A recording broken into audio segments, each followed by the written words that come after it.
Hey everybody, real quick, if you need a recap of The Boys Season 3, I've got you covered. Just hit the tab in the upper right-hand corner. It'll take you right to it. Now, Season 4 picks up at Robert Singer's election night headquarters. It's looking really good for Singer and Newman. Even though Singer's going to be the president, we all know who's really calling the shots, and that's Victoria Newman. And because of that, Billy Butcher and the rest of the boys are trying to sneak in and kill Newman. You've got Huey, Mother's Milk, and Starlight hanging out in a surveillance van as they look and see what's going on inside, where you've got Kimiko, Frenchie, and Billy. Kimiko and Frenchie will be the ones that are actually pretending to be workers at the party, but then sneaking up to Victoria Newman's room and trying to kill her. Billy, he's just trying to stand guard and make sure that nobody blocks their exit strategy. A job, by the way, that he didn't really want. What nobody planned on, and that's including Victoria Newman, was Homelander showing up, along with Ryan. He showed up to, quote, show support, but when Victoria Newman sees him, she's not happy. And that's because Homelander is on trial for murder. Having a guy who's in trial for murder at your election night party, well, that's just support you don't really want. Now, at first, the two play nice because they've got their kids there. Homelander's got Ryan, Victoria's got Zoe. But once Victoria tells both kids to go find some ice cream, that's when the conversation gets a lot more serious. Homelander really showed up to tell Victoria Newman, who's still calling the shots even though he's on trial. It's pretty clear he's not worried about it. As those two were having that uncomfortable conversation, Ryan and Zoe did go find ice cream, but what they also found was Billy. Billy saw Ryan walking, and even though he wasn't supposed to, he couldn't resist the urge to try to lure Ryan away from Homelander. He tells Zoe to get lost, and then he has a one-on-one heart-to-heart with Ryan, apologizing and telling him that his mother wouldn't want him with Homelander. But this conversation gets interrupted by Homelander. At first, he kind of laughs off Billy's attempt to try to get Ryan back, but then he notices that Billy's probably got 6 months to live. He's got this large black mass going on in his brain.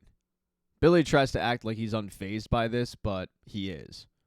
He's even more phased when Ryan decides to pick Homelander instead of him, and Homelander and Ryan head off. The good news for Billy is the plan so far is going according to plan. Kimiko and Frenchie have made their way into Victoria Newman's suite, and they're doctoring some of her toiletries in order to poison her. But when Zoe was dismissed by Butcher, she headed up to her mom's room. And when she saw Kimiko and Frenchie, she could tell something was off. Even though the security detail was assuring Zoe that everything was okay, Zoe didn't believe it. And the problem for them is Zoe's a soup. She was injected with Compound V by her mother, and now she's got this power where, the best way I can describe it is flesh-eating snakes come out of her mouth and devour you. And boy, do they ever. Both security guards finished. And Frenchie and Kimiko were not planning on this. Frenchie tries to plead with Zoe, but Zoe ain't hearing any of it. But before Zoe can attack Frenchie, Kimiko comes to Frenchie's aid. Kimiko, having the ability to just grow limbs back and not really get in pain, does end up losing an arm, but she's able to fight Zoe off long enough for her and Frenchie to escape, along with the help of Starlight, who was watching from their surveillance van and could tell that they needed some backup. When Starlight left the surveillance van, that left Huey all alone. And Victoria Newman found out about that surveillance van and decided to go pay her old friend a little visit. And she catches Huey completely off guard. Victoria doesn't kill Huey. She actually does a trip down memory lane about how she considered him a friend. All the while, though, Huey is trying to unscrew a water bottle because inside that water bottle isn't water, it's acid. They're pretty sure that that is Victoria's downfall, acid. So at the right moment, Huey throws acid all over Victoria Newman, but it does not kill her. It ruins her clothes, and she's pissed off about it, but she still doesn't end up laying a finger on Huey. She's just more annoyed. Oh, and bullets, they don't work either, because Butcher sneaks up from behind Victoria Newman and shoots her in the head, but once again, she's alive and annoyed. In fact, she actually laughs at both of them and says, "How did you get so bad at your jobs?" Victoria then heads back into the party where it looks like she will become the Vice President of the United States, and the next day, Billy and Mother's Milk have to head in the CIA and do a debriefing because all of that was a mission that was sanctioned by Mallory. Although this time, Butcher wasn't in charge, Mother's Milk was. That doesn't stop Butcher from trying to enter the meeting, but Mallory just shuts him down. She wants him nowhere near it. Now, the debriefing is going to be between Mother's Milk, Mallory and the guy who really ordered the hit, Robert Singer.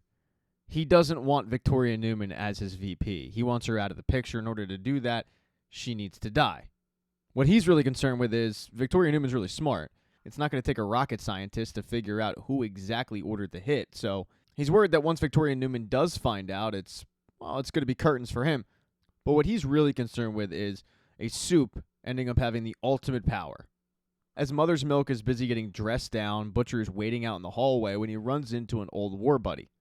It's a guy named Joe Kessler, and back in the day, these two did covert missions and have story after story after story. Kessler asks Billy what he's up to, and Billy says Homelander. I mean, he killed that guy in broad daylight, and he's about to get away with it. At one point, though, Billy tells Kessler, why do I get a feeling this meeting wasn't just a coincidence? And Kessler kind of nods and says, we need a guy like you. We need somebody before the soups just start rounding us up and putting us in camps. It's something that Billy's certainly going to think about, but he doesn't tell Mother's Milk. When Mother's Milk is done with the meeting, he heads to his ex-wife's place. Because Monique has been having an issue with their daughter. She's been acting up. Janine's been getting in a fight, she's being disrespectful, and Monique thinks it's because she kicked out her ex-boyfriend. And the thing is, Monique doesn't know where the guy went.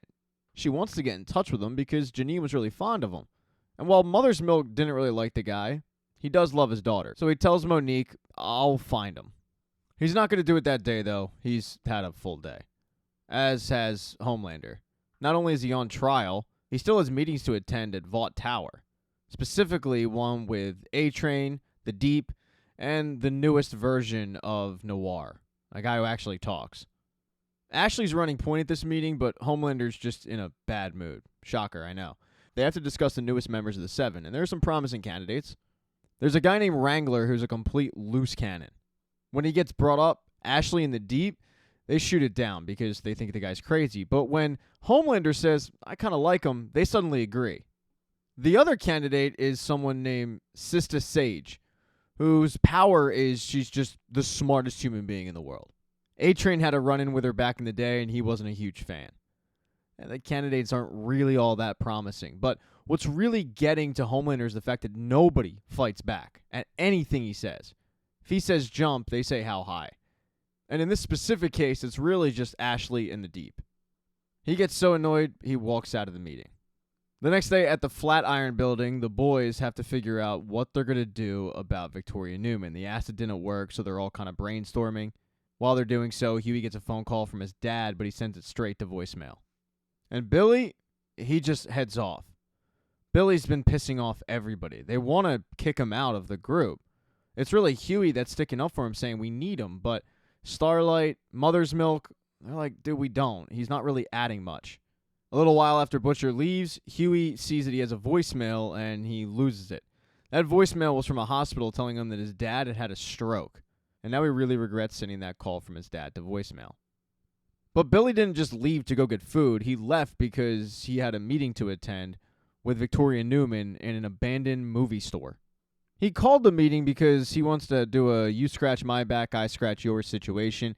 He needs help with getting Ryan away from Homelander. He also knows that Victoria is in between a rock and a hard place with Homelander. And when she tells him, I think I can handle myself, he says, oh, you mean that little virus that you're cooking up at Godalkin? Yeah, we both know that that's not strong enough to kill Homelander yet. There's also the fact that the CIA is working to ruin you. So right now, you need me. She tells Butcher that in order to even consider this, she needs a show of good faith. And that good faith is the file that Huey has about her from the Red River home. After the meeting with Newman, Butcher heads back to the Flatiron Building where everybody's gone, but Huey comes in because he's got to grab some stuff and head back to the hospital. When he sees Butcher, he tells Butcher what's going on with his dad, but Huey's blaming himself for just about everything. And Butcher tries to make him feel better. He gives Huey a big hug, but that hug wasn't just out of compassion. He swiped the CIA access key from Huey so he could get into some files.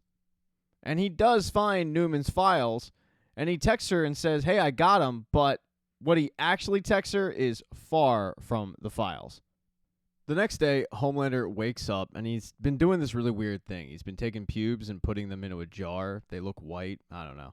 But after he does that fun exercise, he thinks about the candidates that were for the Seven, and one really piqued his interest. It was Sista Sage, because she's so smart. He decides to put on a disguise and head out and pay her a visit. She lives in a crappy apartment, but she proves right away to be as smart as they say. He's not happy with the state of the world. He kills people, they cheer. He saves people, they cheer. He wants to leave Ryan with a better world, a, quote, cleansed world. And he asks Sister Sage, how would you go about it? She tells him that every great democracy fails. The people will tear it down. They just need to be nudged a little bit. And then he comes in and saves the day.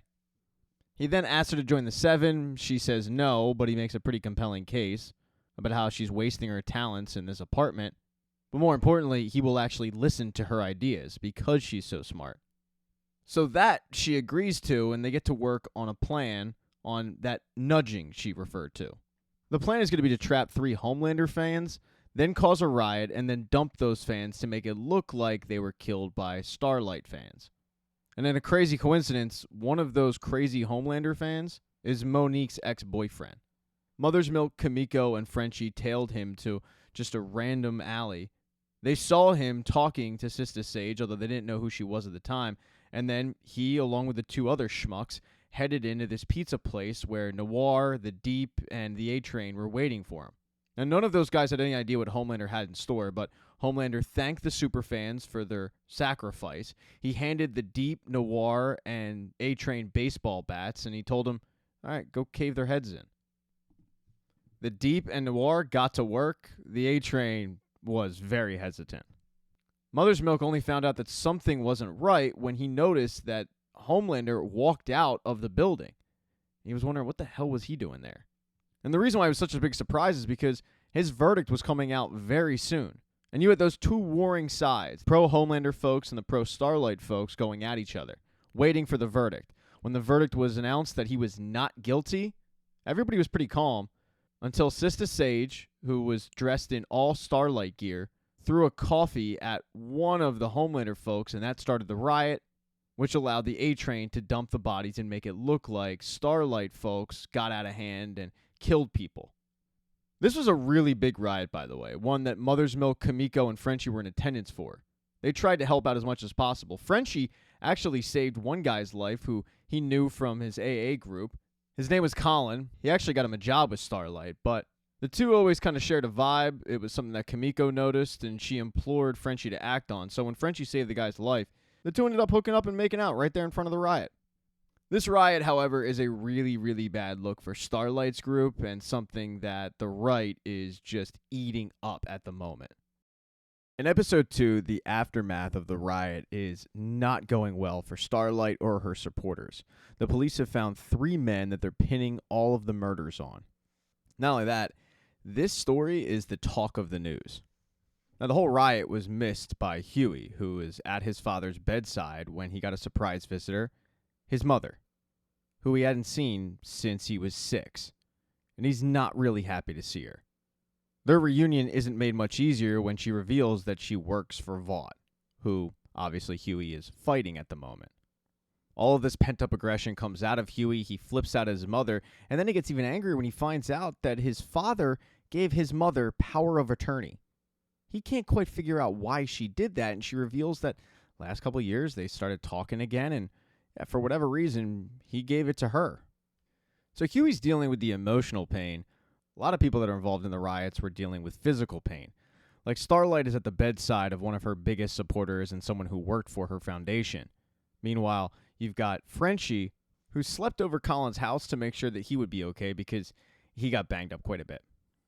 All of them, though, get called to a meeting with Billy at the Flatiron where he reveals to them that he's going to die in about 6 months.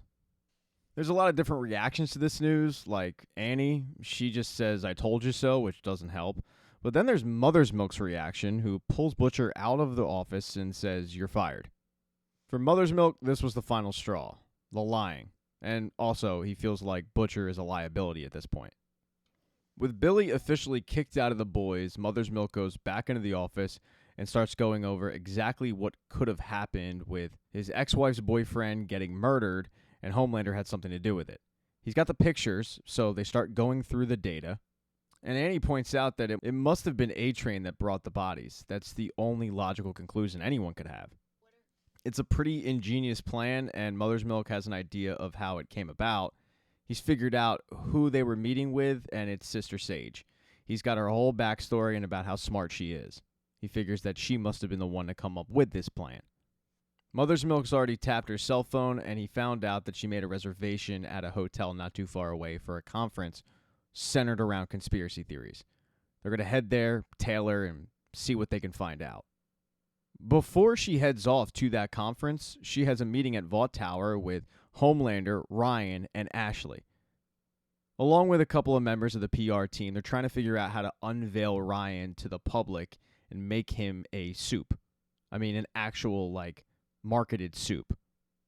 They go through a couple of scenarios, but it's actually Sage who comes up with the best idea, which is he's got to be on his own. The whole golden boy savior thing, it doesn't work if you're working in tandem with somebody. And the idea of Ryan doing this on his own without Homelander doesn't sit well with Homelander. He's pissed off about it. But he did promise Sister Sage that he would listen to her, and this is an example of that. He backs down, and it's really surprising to Ashley, who questions why she's even there. And Sage turns to Ashley and says, "I'm here because Homelander wants me here." This awkwardness, though, continues into the elevator where it's only Sister Sage and Ashley. Ashley tells Sister Sage, "Look, if you want some advice, you can't talk to Homelander like that." But Sage says, "I'm being honest with him. I mean, is that helping you? You've plucked yourself bald." Sage could have went a lot deeper with the insults to Ashley, but luckily for Ashley, the Deep enters the elevator, and he's actually thrilled to see Ashley because he wants to be involved with Ryan's solo save. AKA, they're going to make it look like Ryan saved the day, but it's all just made up BS. And after hearing this, Ashley just dismisses the Deep and is pretty rude about it. Once Ashley gets off the elevator, Sage turns to the Deep and says, "Why do you let her talk to you like that? I mean, she's a human. You're a soup. She's beneath you."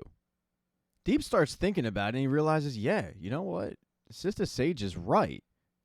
And later that day, when he goes to the rehearsal of Ryan's solo save, he sees Ashley, and he just tells her, "You can't talk to me like that." And at first, Ashley just kind of brushes it off, but the Deep gets super serious with her, and he scares the crap out of her, instilling his dominance and letting her know who's actually boss. And it ain't her. Sister Sage, meanwhile, headed off to that conference where the boys have arrived, and they're really surprised when they walk into the lobby, and there's Billy Butcher. Just because he was fired by Mother's Milk doesn't mean he's not tagging along. But Mother's Milk is pissed off. He wants Billy to leave, but unfortunately he doesn't have that jurisdiction, and he's going to have to let Billy stay. The group then walk around the conference, and they're trying to figure out why the smartest person in the world would be caught dead at a conspiracy theory conference. They then spot Sage, and they follow her to a conspiracy theorist TED Talk from a whack job named Firecracker. Firecracker's one of these people that believes every single conspiracy theory, you name it, she's bought it. And not only she's bought it, she's sold it. She's peddled it off on YouTube to millions of subscribers and sheep that believe whatever she says. As the group listens to Firecracker's conspiracy theories, she's really going in on Starlight. Luckily for Starlight, she's not hearing any of this because her and Huey went to go find the A-Train. But as for Billy, Mother's Milk, Kimiko, and Frenchie, they're sitting back going, who the hell believes this crap? But it turns out a lot of people do. During the speech, they see Firecracker's lackey, a guy named Splinter, go off. So Mother's Milk tells Frenchie and Kimiko, go follow that guy. And they do. They look at his cell phone and they see that they've been contacted by Sage at a meeting place. And then they see stuff that you just can't unsee with Splinter, a picture, and, well, a human centipede situation. I'm not going to go into the details. You won't see the pictures. It's just, you don't need to. You just don't need to. After her speech, Sage goes up to Firecracker and she asks her if everything she's peddling is just BS. Now, it takes a little bit of convincing, but eventually Firecracker admits, yeah, I'm kind of massaging the truth a lot. I'm making these idiots feel better about their existence. She also shows Sage her power. It's pathetic. She basically snaps her finger and a little flicker goes off, like a firecracker. The only reason that Sage was able to get this out of Firecracker is because she dropped the Homelander name. And she showed her a picture of herself with Homelander and kind of told her that Homelander might be able to use her. This conversation was being watched by Billy and Mother's Milk. They know that Sage has no powers other than her brain, so Billy wants to work her over and find out what the hell she's doing there, but Mother's Milk says, no, dude, this is surveillance only. And when Billy presses the issue, Mother's Milk drags him outside and says, go home. You were fired. The two, though, get into a heated fight. And the biggest problem is Billy Butcher just can't take orders from anybody but himself. The fight does turn physical when Billy says something about Monique. And not only does Mother's Milk unload fists, he unloads a whole lot of baggage that he's been bottling up about Billy and finishes it off by telling him, go home.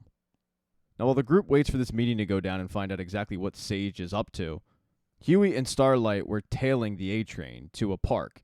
He was hanging out with his nephews. He was caught, though, by his brother, who doesn't want his sons anywhere around their uncle. And while Annie wants to intervene, they don't. However, when they get back to the Flatiron Building, the A-Train is waiting for him, because he could tell that he was being tailed, but he brought them something. It's the surveillance footage that shows the two guys that were arrested weren't anywhere near the riots when they happened. This is going to get those two guys off. And when Huey asks the A-Train why he's doing this, he says, you could have killed me in front of my family, but you didn't, so consider it a thank you. But Starlight, who hasn't forgiven the A-Train, says, yeah, you can thank Huey for that, because I wanted to do that, and you would have deserved it. To which A-Train says, yeah, I would have. And then he takes off. A little while later at the conference, it's finally the meeting time. The group sets up. They're going to surveil and find out exactly what Sage is up to, but Sage is the smartest person in the world. She knew she was being tailed. She knew this would happen. So she, along with Splinter and Firecracker, surround the group with guns in hand. And Splinter's superpower is he can clone himself, so they're facing a bunch of Splinters. Sage tells Firecracker that this group here is CIA. Your final audition is to kill them. Firecracker has no idea what this audition's for, but she follows the orders, and she, along with Splinter, try to kill the group, but they're unsuccessful. Kamiko goes after Firecracker, while Splinter and his clones go after Mother's Milk and Frenchie. It pours into a bar mitzvah. It gets pretty ugly. At one point, it looks like Firecracker and her group are going to get the best of this situation, so Firecracker starts live streaming. But what Firecracker didn't plan on was Billy Butcher, who never left. He never followed Mother's Milk's orders, and he comes in and saves the group. And once all the Splinters are dead, Firecracker takes off running before she's in next. While this madness was going on back in the city, it was Ryan's big day. The cell phone cameras were out. He was supposed to have his solo save, but it was interrupted by Homelander. Homelander just couldn't let Ryan have the shine. He had to protect his son in that moment. And the problem is Ryan is already super, super strong. And when he's instructed to throw the actor that's playing the criminal, Ryan throws him. He splatters him against a wall and kills him. And it eats Ryan up. He can't stop thinking about it. When he gets home that night with his dad, Homelander says, dude, what's wrong? And what's wrong is the fact that, a 12-year-old boy just killed a guy and he has a conscience. And Homelander's message to him is basically, grow up, get over it, who cares? But Ryan cares.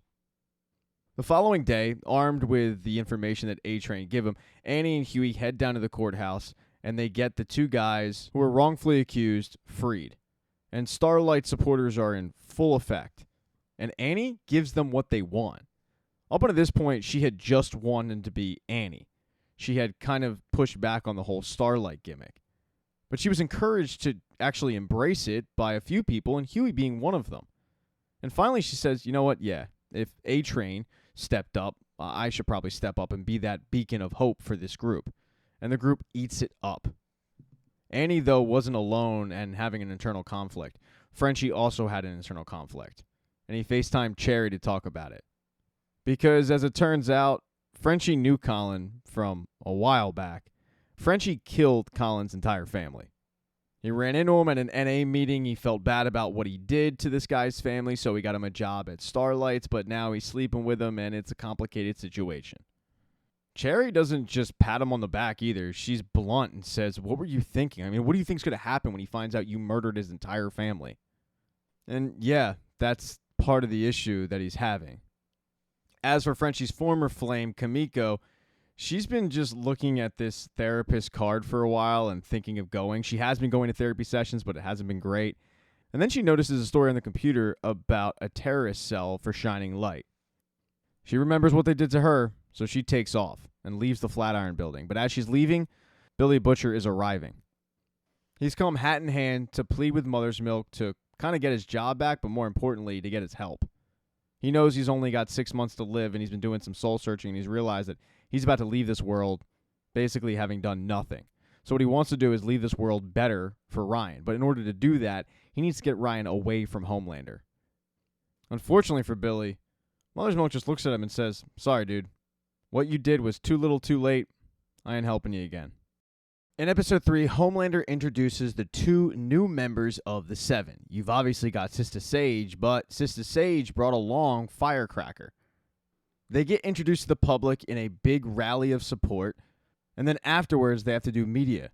And it's at media where Firecracker starts spewing off conspiracy theories left and right. Big time Marjorie Taylor Greene vibes. And Homelander actually asked Sister Sage, that girl? Seriously? But Sister Sage is adamant, yes, we need her. Trust me on this. But Sister Sage is not in a good mood. She didn't want to be put in the 7. She wanted to be behind the scenes, but Homelander kind of thrust her into the spotlight, and now she's stuck. And Firecracker's conspiracy theories, along with her attacks on Starlight, have already hit the whack jobs of New York. One guy in particular walks into the Starlight house, which is her charity, and he says, "All right, where are the kids? Are you hiding them in the basement?" And this is one of Firecracker's big conspiracy theories. And it's Starlight's attorney that has to let him know, "Yeah, but there's no kids in the basement." But the guy just doesn't believe it. He believes it actually so much he brings a gun. To which Frenchie, who was just there to talk to Colin, he messes that guy's day up pretty good. And the way that Frenchie disarmed this guy caught the attention of Colin. He didn't expect that. Frenchie was cut up in the ordeal a little bit. Colin patches him back to health, but Colin wants to kiss that boo-boo and make it feel all better.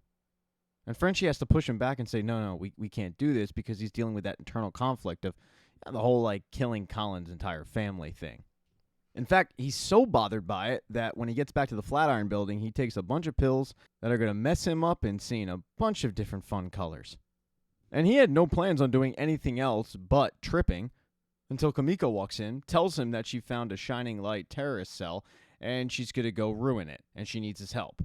And at first, Frenchie goes, no, I'm not really in the mood for that, but Kimiko just guilt trips him and says, "No, I need you right now, and you're going to come with me," and she forces him to go with her. A little while later, they arrive at the Shining Light cell, and right away, Kimiko goes into action, killing anybody within sight. Frenchie, on the other hand, well, those pills kicked in. And while Kimiko goes to work, he's seeing all sorts of stuff, but then he suffers a bad trip, and he sees a lot of people that he's killed, including Colin's family, and Colin asking him why he did it. By the time he snaps out of it, he walks back into the room where Kimiko was, and Kimiko is busy sparing someone's life, which you don't see very often, but that's because Kimiko recognized the girl. A girl that she couldn't bring herself to kill, but a girl that definitely wanted to kill Kimiko. And when Kimiko spares this girl's life, the girl just runs off. It's pretty clear, though, the two do have a backstory, and Frenchie asks what it is, but Kimiko doesn't get into it. While those two were messing up Shining Light back at the Flatiron Building, Mother's Milk, Annie, and Huey all met up, and they're watching the news coverage of the unveiling of the 2 members of the 7, and they, just like Homelander, can't figure out why exactly Firecracker was included. And Annie can't figure out why Firecracker hates her so much. Now, Mother's Milk doesn't really care about that, but he knows that something is going on. It doesn't really make sense of why they included this whack job. And in order to get that information, he's going to need somebody on the inside. He proposes turning the A-Train. Annie and Huey push back right away, but Mother's Milk tells him, "I know when a guy's ready to turn. That guy's ready to turn." Huey actually proposes just bringing Butcher back, and Mother's Milk tells him, "Yeah, no, and I'm in charge." The big reason why Mother's Milk thinks that the A-Train is about to turn is because he gave Huey and Annie that flash drive with the surveillance footage. And that flash drive is a big conversation point at the next meeting of the 7. It's one that Ashley goes to attend because she attends every meeting, but she's told, "Nah, you don't need to be at this one. In fact, you're no longer going to be the CEO. You're really just the CEO in name only, because every company needs a figurehead, so just think of yourself as kind of a mascot, but Sage is going to take over all of your duties." Once a very shell-shocked Ashley leaves the meeting, They get down to the matter of this missing surveillance footage. Sage knows that it went missing, and Sage knows that they need to find out who this mole is. Now, the surveillance footage does fall in the jurisdiction of the Deep, who's an idiot, and everybody knows it. And while no one thinks it was him, Sage does tell him, you're no longer in charge of that department. And a little bit of a surprise, nobody suspects the A-Train. And it's during this meeting that he gets a text message that says, can we meet? But it's not from Mother's Milk, it's from his brother, or at least that's what it looks like. Mother's Milk got into the CIA server, he hacked Nate's phone, and he's the one who sent the text message. Because it's the only way he would be able to get the A-Train one-on-one. And this little plan of Mother's Milk works because as soon as the meeting's over, the A-Train rushes to go meet his brother, and he feels pretty hoodwinked when it's actually Mother's Milk. Mother's Milk pitches the A-Train on giving him some information. He quasi-blackmails him by telling him that he has surveillance footage of A-Train giving Annie and Huey the flash drive. But more than anything, he tells the A-Train, I know you want to do this because I know that you actually care, and suddenly, for whatever reason, you want to make a difference. So help me out. Give me some information. While A-Train puts on a tough exterior like he's not going to help, Mother's Milk's words do hit home. And shortly after the meeting goes down, A-Train tells Mother's Milk that there's going to be a meeting at the Vought on Ice's practice where Vicky is going to be meeting Homelander and Sister Sage. Mother's Milk then sends the word out to the team to meet up at that practice so that they can get to the bottom of this. The problem is the team is busy.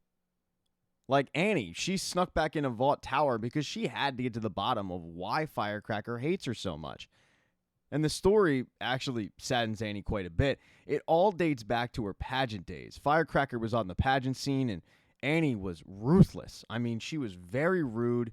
She said some really hurtful things, and now it's Firecracker's chance to get back at her. As for the other two, Kimiko and Frenchie, they were busy with the whole, breaking up a terrorist cell situation. That's going to leave just Huey and Mother's Milk waiting for this meeting to go down. And before the meeting can go down, Sister Sage and Homelander are meeting with a couple of Vought employees to find out if they're the mole. A couple people fit the description of someone who might be the mole, but Homelander's anger gets the best of him and he kills the poor girl. Right in front of Ashley, who was planning on resigning her position because of the fact that she's now a glorified mascot, but once she sees Homelander just zap somebody's head, she decides to tear up that resignation because she doesn't want to be next. Sister Sage and Homelander then head off to the arena to meet up with Victoria Newman, where Huey is going to be listening to their whole conversation through the vent. The first thing that these three address is the elephant in the room, Firecracker. Because just like everybody else, Victoria can't figure out why Firecracker was chosen, and Sage tells her, yeah, that girl's got something that I can't find anywhere else, and that's the ability to take down Starlight.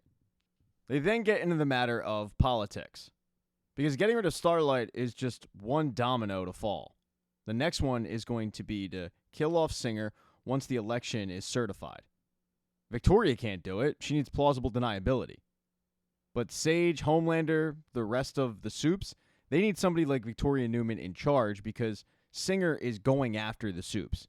He's got a lot of restrictions, including keeping them out of the military, keeping them away from government jobs. They want to get rid of all of that. They don't want Supes to have less power. They want Supes to have all power. And having a Supe in the Oval Office, well, that gives them that chance. But what they ultimately want is Victoria to come out of the closet as a Supe.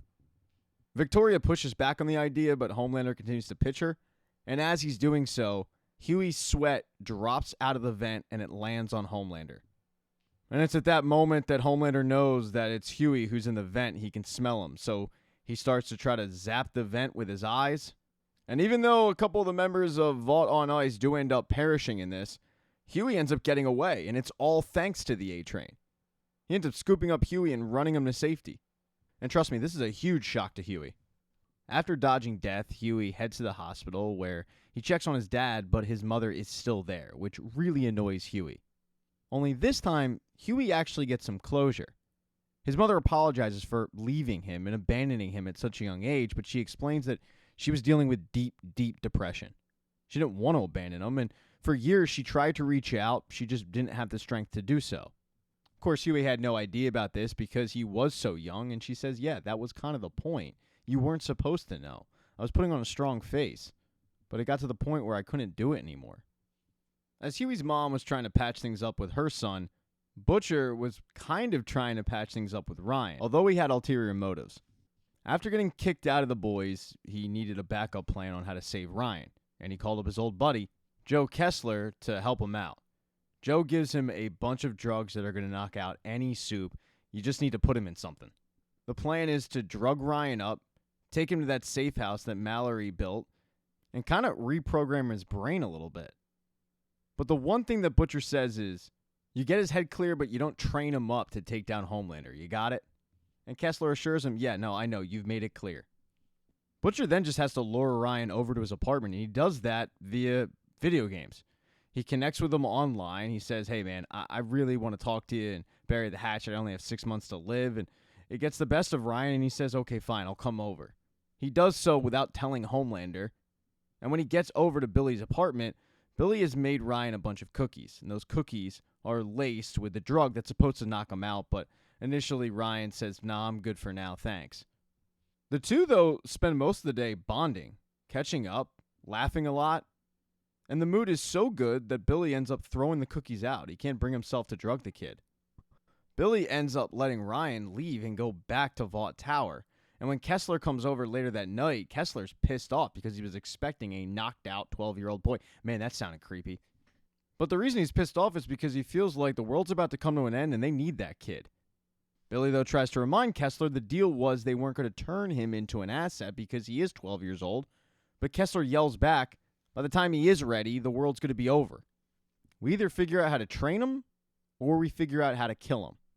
Homelander actually might be the one to kill him, though.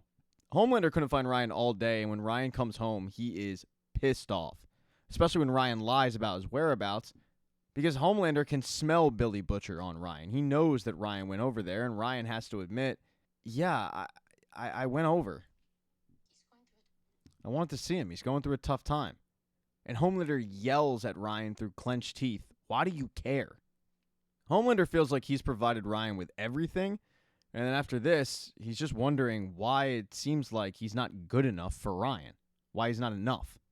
That's a question that a 12-year-old really can't answer, but it's at the point where anything Ryan says is going to piss Homelander off, and it basically does. He ends up breaking a mirror, but then going over to it and having an existential conversation with himself about his fathering techniques.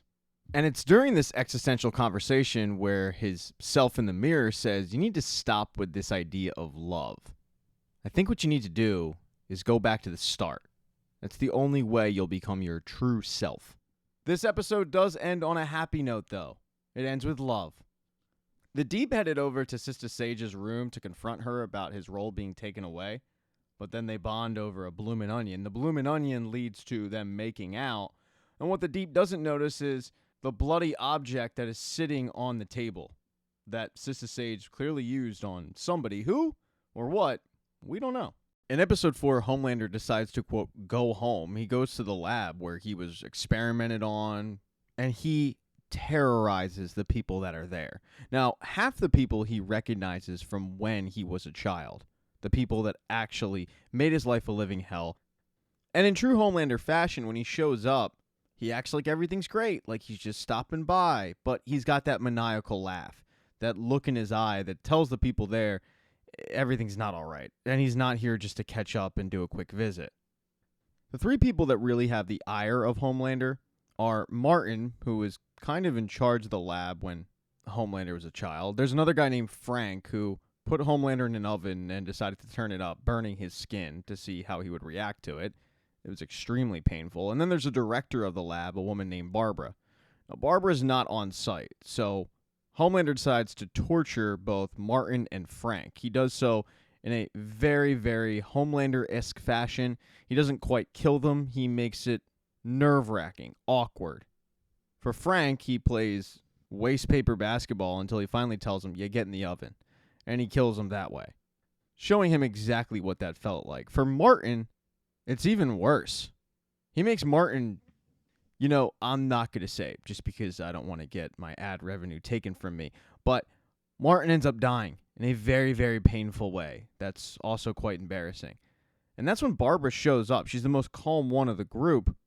She gets through to Homelander by telling him the truth, that he was more powerful than any of them at the age of 9. He could have broken out at any point, but he didn't. Vaught's biggest success was keeping him obedient, and that's because his thirst for just being loved was human-like. It's something that she doesn't think he'll ever be able to overcome.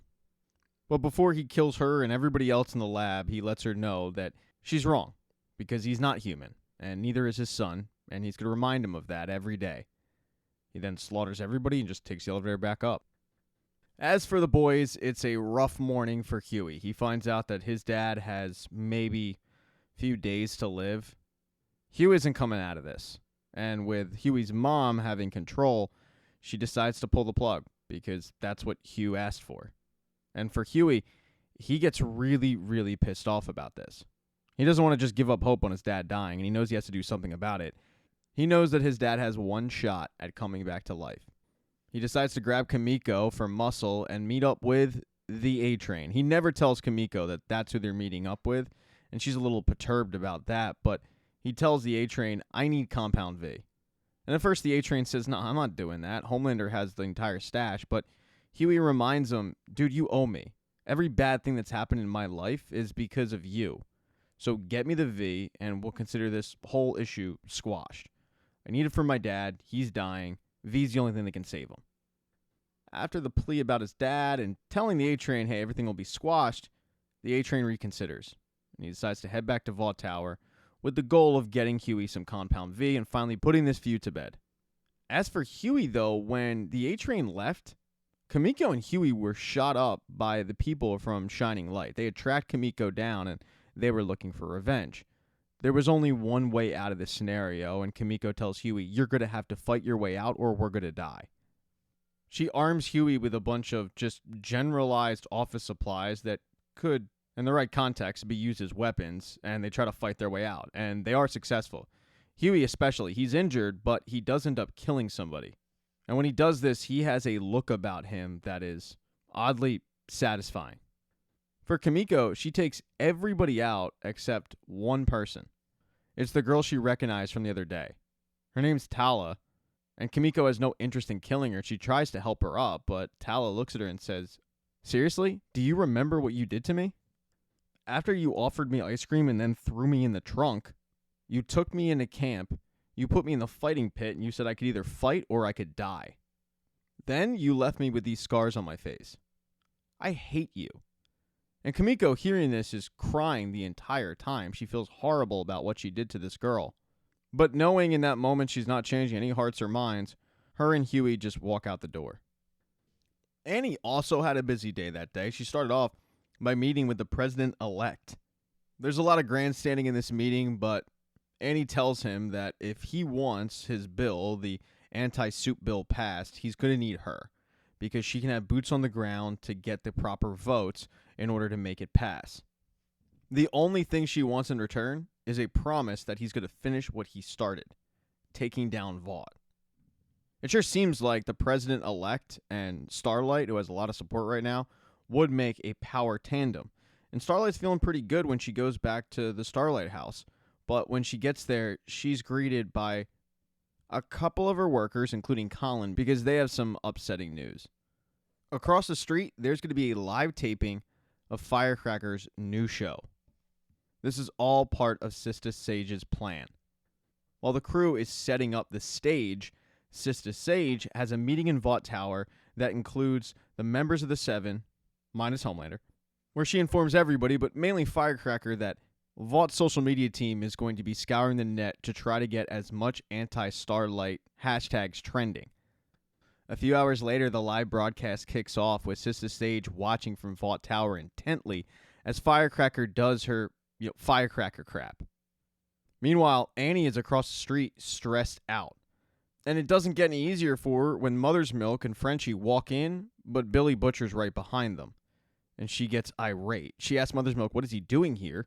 And MM says, I'm bringing him back.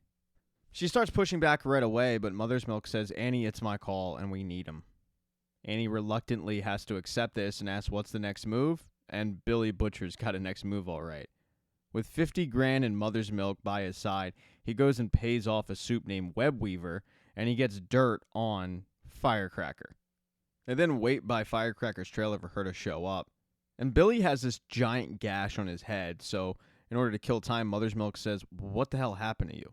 And Billy doesn't answer it, but what's happened to him is whatever that Compound V did to him as something in his head growing, He ended up passing out in the shower and banging his head, and now he's seeing Becca talk to him in visions.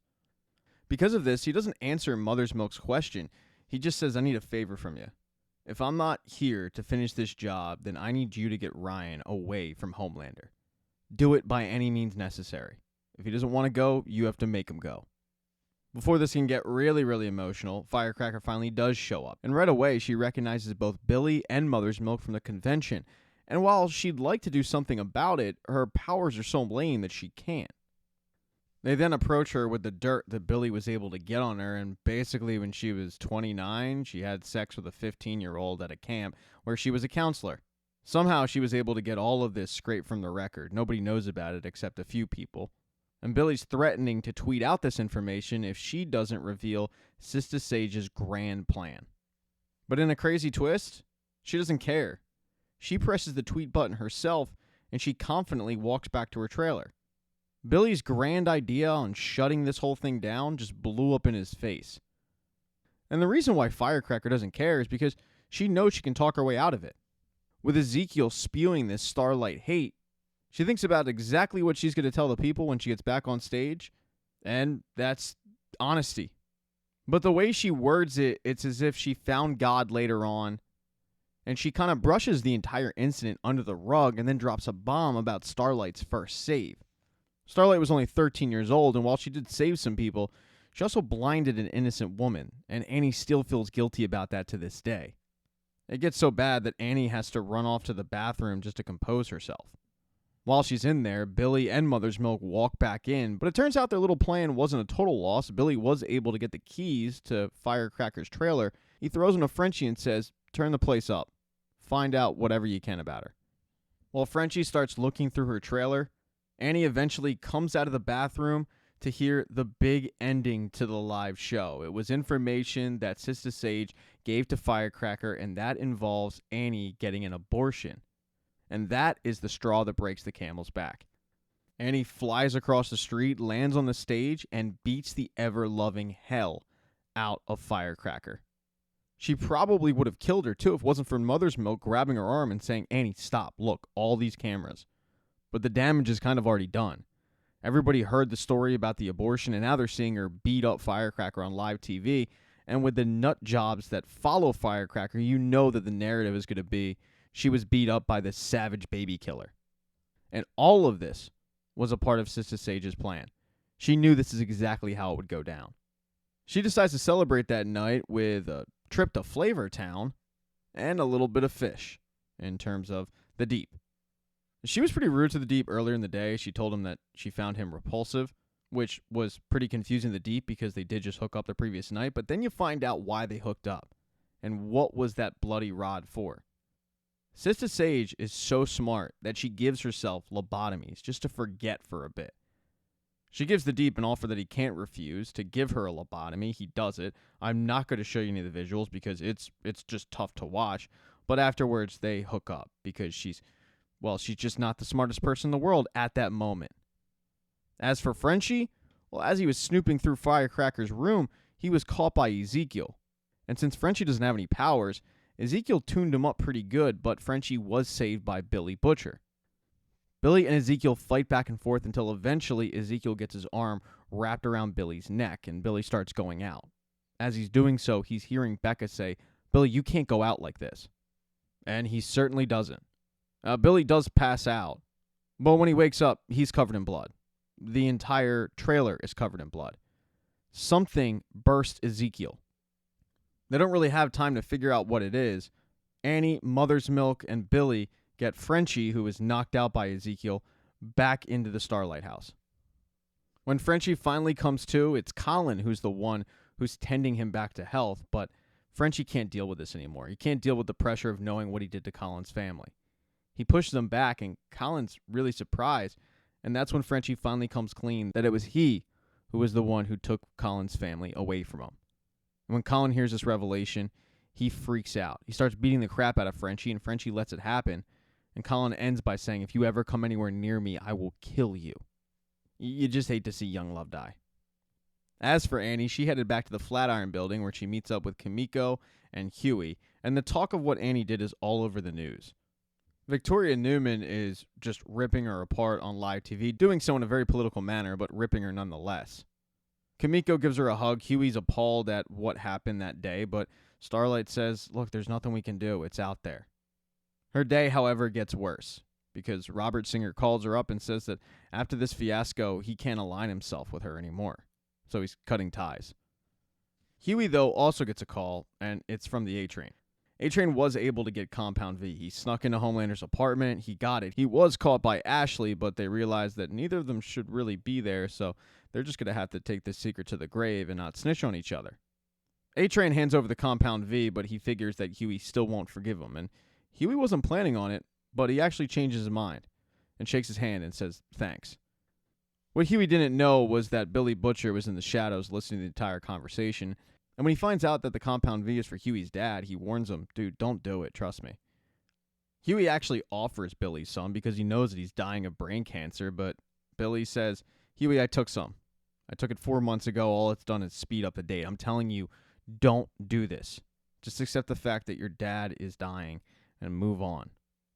Huey certainly thinks about it, but the next day when he gets to the hospital, he's brought in front of his dad and he has that decision to make, whether or not to give him the Compound V because his dad only has maybe an hour left.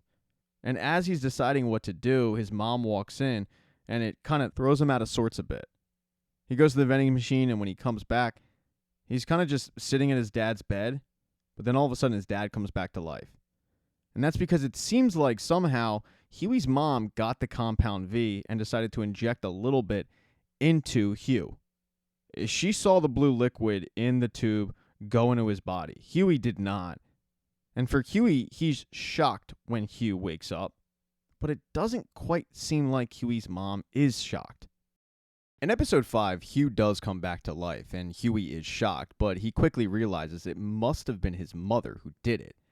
And he looks at her and says, what the hell did you do? Because Huey had accepted the fact that his father was going to die. And she admits, the V fell out of your pocket and I injected him. And for a little while, it just seems like Hugh is back to being Hugh. He's a little surprised that he's in the hospital. He doesn't remember getting sick at all, but it seems like Hugh is back. That is, until it doesn't. Quickly, signs start to emerge, like his memory. All of a sudden, he forgets the fact that Huey's mom left the room, and she just had left the room. Then, however, it goes from bad to worse a little later in the day when Hugh just vanishes. Huey's mom doesn't know where he is, and Huey was out grabbing some coffee. And as they look through the hospital, they quickly find Hugh standing in a room, not sure how he got there. The problem is he killed a doctor and he's holding his heart. The fact that Hugh just committed murder, that's a little bit of a surprise. Unfortunately, it doesn't take too long for a nurse to walk in, see the dead body, see the heart in Hugh's hand, and scream for help. And that is when Hugh shows off exactly what the V did to him. He's able to teleport through walls, but he's also able to kind of glitch into people. And as Hugh runs amok through the hospital, killing people, Huey and his mother are just trying to get him back. And unfortunately, Hugh is under the impression that Huey is 9 years old. He can't believe that Daphne, Huey's mom, is back. He's pissed off. He hasn't accepted the fact that she's come back, she's made amends, because he doesn't remember her doing any of that. In fact, he has a crazed look in his eye, and he starts going after Daphne quite a bit. And Huey has to get in his way and try to bring him back, which he eventually is able to do. And once they get Hugh back in a hospital bed, they both know that Hugh can't live like this. He certainly can't be a soup. Huey, already accepting the fact that his dad was going to die, injects his father with something that will kill him. And as the medicine goes to work, he and Daphne are able to say goodbye for the last time. Back over with Huey's girlfriend, or I don't know what they are. I guess it's kind of complicated.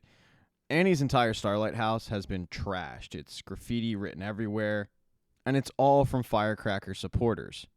They're also blaming Annie for the death of Ezekiel.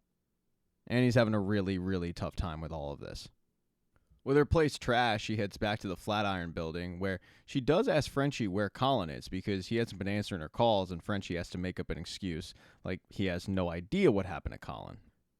As Frenchie mother's milk, Annie and Kimiko sit around, kind of just waiting for something to happen, in walks Billy. Now, Billy did have a meeting earlier in the day with Joe Kessler, where Kessler pitched to him the idea that Kessler and Butcher go off and they kill Homelander together. But Butcher was oddly loyal to his group.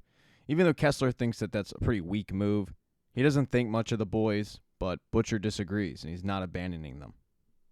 Kessler did, though, come bearing gifts. He came with the virus from Godolphin University, or at the very least, just the knowledge of the virus from Godolphin. And if you don't know what I'm talking about, hit the tab near the right-hand corner. It'll take you to a recap of Gen V. You're going to need it. Butcher lets the entire group know about this virus that is going to kill Soups. He knows that it's not powerful enough yet to take out Homelander, but he does have a certain VP-elect in mind. As he tells the group, though, the problem is he went to go get it, and Victoria Newman had already gotten it, so they need to get it from her first. In order to do that, they're going to need a presidential pardon for Stan Edgar. Mother's Milk is able to get this pardon for Edgar, and it's a pretty simple deal. Edgar gets them the virus, and he gets to go free. And it shockingly takes Edgar a lot to go along with this plan, but once he finds out that Victoria is injecting her own daughter with V, Stan Edgar's all about it, because what he wants is to get Zoe away from that monster. Luckily, Edgar has a pretty good idea of where Victoria would keep such a virus. Edgar has a farm that he used to bring her to as a kid. He rarely goes there, but it's the perfect secluded place where she could hide something like that. So everybody gets in the van and they head to the farm. When they get there, though, there's nobody there, but there's bloody handprints, so they know that something happened. They follow these bloody handprints to a basement where it's pretty clear that experimental use was going on with Temp V and animals. But all of this actually surprises Stan Edgar. Even he doesn't know exactly what happened here. And as Frenchie notes, it's not what they're finding, it's what they're not finding. Someone's been running tests of this virus, and they don't have any more. As the group is trying to make sense of everything, in walks Victoria Newman and a bunch of Secret Service. She got word of Stan Edgar being pardoned pretty much right away, and she had a good idea of where he would be headed. It's not exactly a sentimental reunion between the two, because after all, Victoria Newman did sell Stan Edgar up a river. But after the not-so-friendly hellos, Victoria says, "You have 5 seconds to tell me what happened to Samir, or I'm covering this entire room with red." No one in the room has any idea who she's talking about except Stan Edgar. And he assures her that he doesn't know where Samir is, and they had nothing to do with his disappearance. Now, who is Samir? Well, Dr. Samir Shaw was Vaught's top R&D doctor when Stan Edgar was running the place. Then he got a little handsy with Victoria Newman, he knocked her up, and they had Zoe. Victoria and Samir are still very much a thing, very much in love. So it's very important to her that they find where Samir is, because she cares a lot for him, and Stan pitches her on everybody working together to find Samir, which she reluctantly agrees to. As they start walking out of the building, Stan does address the fact that she's shooting up Zoe with Compound V, but Victoria defends her actions. And as those two get reacquainted, Billy is already planning on how exactly he's going to get the Godolphin virus and inject Victoria with it to kill her. That's when they run into the big problem on the farm, and probably what all those bloody handprints were from. See, all the animals they experimented on, they now have powers, and they're animals, so they're killing everybody. They run into some chickens, and they're able to get away from those, although some people do end up perishing. Nobody big, just, a couple of extras that can use it for their IMDb. They then run into a Compound V bull, but the coup de grace is the flying vampire-esque sheep. One of the ways that they're able to kill these animals is just from Victoria's powers. And if you're thinking, well, Annie probably helped with that too, she wanted to, but she's having trouble harnessing her powers. It's as if somebody didn't pay the electric bill. Pause for laughter. With Victoria really being the only one that can use her powers to get rid of these sheep, and these sheep flying all over the place and tearing people apart, they have to get to safety somehow, so they hide out in a barn, and that's where they find Samir. He tells the group that they gave the V to a hamster so they could test the virus on it. The hamster got loose, it trashed the lab, and it knocked over some V that leaked into the groundwater. Then it just contaminated all of the animals. The virus is pretty much gone, except for one dose that he has on him. Everybody kind of goes back and forth on whether or not to use the virus now or to save it because of its value. But eventually they all agree that they need to inject a dead body with the virus, throw it outside, let these sheep eat it, and then eventually they all just die off. Unfortunately, while they're waiting for the virus to take effect, some sheep do end up getting into the barn, and it forces everybody to flee. Everybody's running for their lives. Chaos is ensuing, but before any real damage can get done, all the sheep die off from the Godolphin virus. Once the group starts looking around to see who ended up making it, Victoria notices that there's one absent person. It's Samir. The Federal Bureau of Super Activities gets called. They take Stan Edgar away back to prison because he didn't do his end of the bargain. And they start combing the farm for Samir, but all they find is his leg. This is pretty devastating to Victoria. She thinks she just lost the one guy that she really, truly loved. And also, the guy who raised her is going back to prison. She can't be losing everybody that she cares about, even though she did kind of betray Stan Edgar. So what she ends up doing is popping the head of the driver from Stan Edgar's van and freeing him. But it's pretty clear by her face that she's not doing this as the president-elect. She's doing this as a daughter who needs a dad. There's great news, though. Samir isn't dead. No. Billy has him. He cut off the leg as a diversion, but he needs Samir because he needs Samir to make more of the Godolphin virus. But Frenchie won't be a part of this group because when they get back to the city, Frenchie goes to the police station and he turns himself in as a murderer. He can't deal with what he has done anymore. He needs to pay for it. And then finally, with the members of the Seven, they're at the big Vought Expo. It's where Vought unveils their plans for movies, TV shows. Fans get to interact with their favorite superheroes. And while to the public it's cool, behind the scenes, it's a giant pissing contest. Homelander's still reeling from the fact that he killed everybody except Barbara back at the lab. So he doesn't want to be there. And A-Train doesn't want to be there because it's obvious that Sister Sage thinks he was the one who stole the footage. Firecracker also doesn't want to be there because she just got her ass kicked on national TV. And even though she's a sympathetic figure at this moment, she is pissed off at Sister Sage for setting her up, and she wants revenge.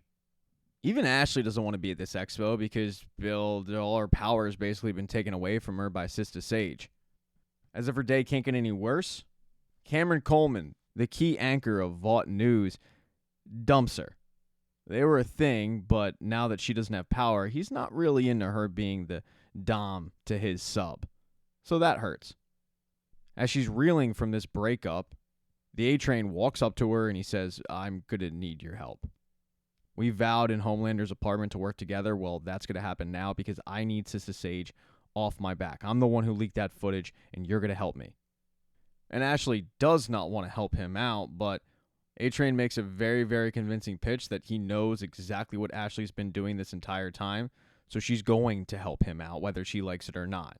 For Ryan, however, this is his first Vought Expo, and they're going to unveil his new TV show. Of course, it's directed by Vaught's head director, Adam Bork, and as per usual, Adam is creeping out some poor production assistant. After Adam pitches Ryan on the show and the plan for the big unveil, the thing is, Ryan hates this idea, and Homelander gives him the free rein to say as much.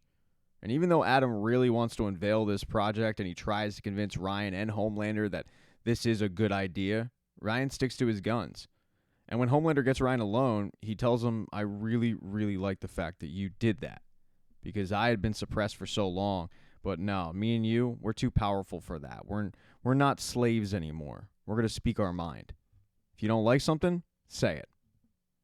As the expo continues to go on, Ryan and Homelander continue to talk and bond. Homelander asks Ryan what he actually wants to do, and he says, "I want to save people, not the fake saves, but the real ones." And that's when Homelander looks across the room and sees that poor production assistant that Adam has been hitting on this entire time, and he calls her over. And he says, "Hey, is that guy making you uncomfortable?" And she admits, yeah, he is. So Ryan says, "Adam, you need to apologize to her." But Ryan doesn't accept Adam's apology, and a directive becomes demoralizing real quick as Ryan shows off his power over Adam, telling him to get on his knees and beg for forgiveness. All of this culminates with Ryan telling the woman to slap the hell out of Adam, which she does repeatedly, over and over again. It's probably cathartic. This expo even has Kate and Sam, the Guardians of Godalkin, show up. But once everything wraps up, Homelander grabs all the soups at the top of Vought Tower and he gives them a speech. He tells the group that they have to save America, they have to save the world for their kids. He's talking to them because he wants them to do their part. And he knows it's not going to be easy. They're going to have to do some terrible things, some violent things. But all of it will be for the greater good. They need to accept the fact that if they go along with this, they're not going to be beloved celebrities. They're going to be wrathful gods. He wraps it up by saying, when the time comes, will you answer the call? And Sam asks, how are we going to know when the call comes? But Homelander says, trust me, you'll know. Kate then pipes up by telling Homelander, anything you need, we got you. And Homelander says, good, because we recently found out who had the leak of Vought Tower with the security camera footage. This gets A-Train really nervous, but the person they assume was the leak was Cameron Cole, because Ashley had grabbed his phone as a revenge and put texts to Mother's Milk in there, making it look like Cameron Cole was the one tipping him off. And unfortunately for Cameron, everyone believes it, and they beat the ever-loving crap out of him, probably killing him. I'd assume they killed him. In episode 6, Billy goes back to the location where he's keeping Dr. Samir, and he, along with Joe Kessler, intimidate Dr. Samir and tell him, you have a week to recreate this virus. No matter what Dr. Samir says or what kind of pushback he gives, both Billy and Joe Kessler aren't hearing any of it. And maybe Billy's prickly mood has to do with the fact that that brain tumor is really affecting him. He starts throwing up. He starts seeing visions of Becca again. They both realize, though, that they're going to need to get Samir the proper equipment to actually recreate this virus. And when they think they do that, they present it to him only for Dr. Samir to say, you don't understand. I actually can't recreate it because I can't control it. What we found out is to make it powerful enough to kill Homelander, it was unstable. And what would happen is it would go around and it would kill every soup. Everyone. It'd be a global pandemic that would only affect soups. And with Becca in his ear, she reminds Billy that means killing Kimiko, killing Starlight, and more importantly, killing Ryan. But Joe Kessler, he doesn't care about any of that. And that's when Joe starts to argue with Becca. Because Joe has been a figment of Billy's imagination this entire time. And when Billy figures it out, he's stunned. And Kessler tells him, yeah, the real Joe Kessler died years ago. Out of all the people that your brain could have cooked up, it cooked up me. And I'm literally you. I'm your deep inner thoughts. So when I say that you want to do something, you actually want to do it. I killed Ezekiel for you. I am inside you. I am you. It's as if Billy Butcher literally has the version of the devil and the angel on each shoulder talking to him. Now, as Billy deals with the fact that he's got imaginary friends, back at the Flatiron building, Starlight, Huey, and Mother's Milk are chilling after dumping a bunch of Huey's father's ashes around the city. Kimiko had gone to visit Frenchie in prison. She's still really upset about the fact that he turned himself in without talking to her, but unfortunately for Kimiko, Frenchie doesn't want to see any visitors. So it's just those three in the Flatiron building when Mother's Milk gets a phone call from the A-Train freaking out after what the group did to Cameron Coleman. He tells Mother's Milk everything, but he's telling him this in order to let him know why he's quote-unquote done. And Mother's Milk tries to talk him off the ledge and let him know that they'll figure this out, everything will be okay. The bigger issue for Mother's Milk is the fact that after A-Train explains the entire scenario, it seems like Homelander, Sister Sage, and even Tech Knight, they're planning something big. They need to figure out what that thing is. This actually ends up being perfect timing because Tech Knight is planning on having a big party that night at his house. Huey asks the question, how are we supposed to sneak into an alt-right cocktail party? And Mother's Milk has that planned out, thanks to a guy named Webweaver. That's the guy that Billy used to get the information on Firecracker. And the issue with Webweaver is he's a drug addict, so Mother's Milk brings him some of the goods, it knocks him out for 48 hours, and then they take his suit. They put Huey in that suit. He's got a mask on, so they figure that no one's really going to be able to see him, but what they want Huey to do is infiltrate this alt-right party, put a bunch of bugs around the party so they can listen in on exactly what is being discussed, and then get the hell out of there. I mean, after all, Tech Knight is basically a walking Sherlock Holmes. He'll be able to tell if Huey's heart rate is sped up or if he's lying or if he gets nervous or really any of that. But make no mistake about it, Huey is taking all of the risk. And that night, Mother's Milk, Kimiko, Starlight, they sit in a van outside as Huey gets into the party. And when I say Tech Knight hosts this party at his house, what it really is a mansion. Tech Knight is basically a real-life version of Batman. He's got a butler who raised him since birth. He's got family money, and that family money comes from hunting down slaves. That's what his ancestors did, and that's how they passed down the money. And he's kind of doing the modern version of that because he has a bunch of prisons. As he's bragging to both Firecracker and the A-Train about this money, he explains how it's really a rinse and repeat situation. He puts people in prison, he quote-unquote rehabilitates them, and then when he lets them out, they're back in prison again. He explains to Firecracker, everything you see here is not entertainment money. No, it's prison money. And it's not like he's ashamed about this. No, Tech Knight is very, very proud of the fact that this is how he made his fortune. But as Tech Knight and the rest of the partygoers are just kind of enjoying the cocktail hour, that's when Huey makes his entrance. He's trying to be as inconspicuous as possible. He's going around the party, he's placing the bugs everywhere, and that's when he bumps into an unsuspecting guest, and that guest is Victoria Newman. And when Huey sees Newman, he kind of freezes. He wasn't expecting her to be there. The good news for Huey is Victoria Newman just assumes that it's Webweaver because that's who's in front of her, at least the suit. So that conversation never really goes anywhere, and it allows Huey to continue to go around and plant bugs. But just a few seconds after talking to Victoria Newman, that's when Tech Knight sees him, and he gets really excited. Tech Knight invited Webweaver here for one specific reason, and he mentions, I didn't expect you to be into the whole sidekick thing, but yeah, let me show you around. And Huey, not wanting to raise any alarms, just goes with the flow, following Tech from room to room and letting him talk mostly. All the while, Huey is pointing out like artwork on the wall and rooms that they're going into, but he's mainly doing that just to let his team back in the van know that he's okay. When they get into Tech's office, though, that's when Tech says to Huey, do you want to see the Tech Cave? He then pulls a book off the shelf, which reveals a hidden elevator, and Huey and Tech get inside and they go down. But when they do that, the communication between Huey and the van outside goes dark because they're going underground.